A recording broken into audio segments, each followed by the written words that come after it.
Hi, this is Chuck. Welcome to our video question of the week. This week we get a question from CJ out in California, and she asks, can you tell us more about the formula you have for labor rates versus product margin?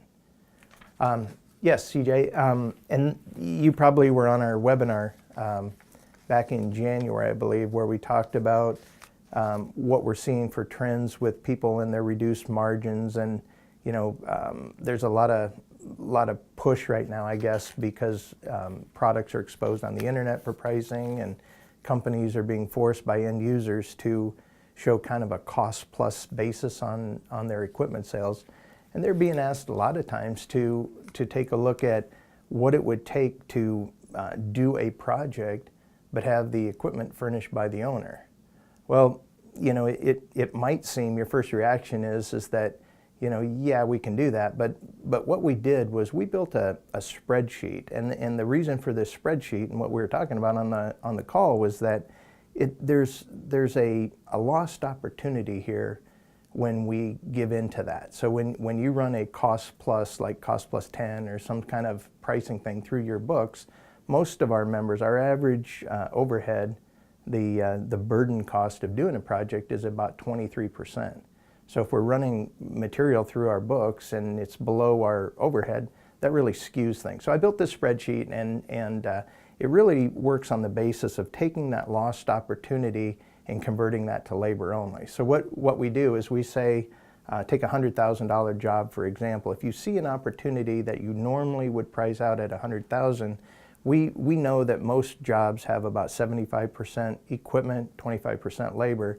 But if you remove the margin from that 75%, if you take that away or start shrinking that down, what that does to the labor is something that we can illustrate pretty carefully. So when you do that, what happens is you have to look at the contribution that project would have, what your gross margin would be, or your percentage of contribution based on a $100,000 opportunity that is now turned into, say, a $25,000 labor only, or you know, a reduced margin kind of thing. So what we do is we try to rebuild that estimate based on that lower margin or no equipment sale. And in doing so, what we're able to do is to see by every point of margin you shave off, what you have to add to balance that back out again, what you have to add to the labor rate to do that. And it's pretty amazing that you know, in that range where most people are operating now, based on that survey result, the margins are pretty slim. So if you shave a point off that,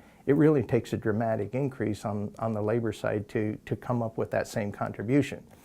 So the points I make on this is that when you shave off your margin, you're not reducing your risk at all. You still have, whether you're selling something at a 40, 50% margin or at a 10% margin, you still have that same amount of risk associated with that product that you're putting in there.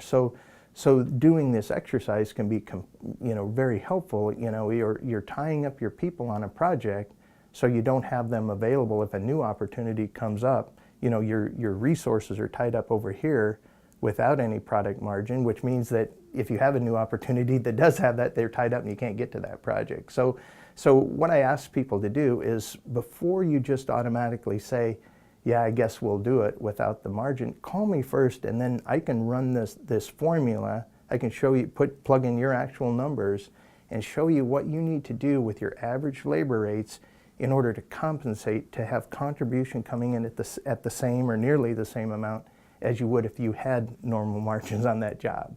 So anyway, it's a great exercise to do, and it's something that we've had great success with our members understanding how important that is to their business. So thanks for the question.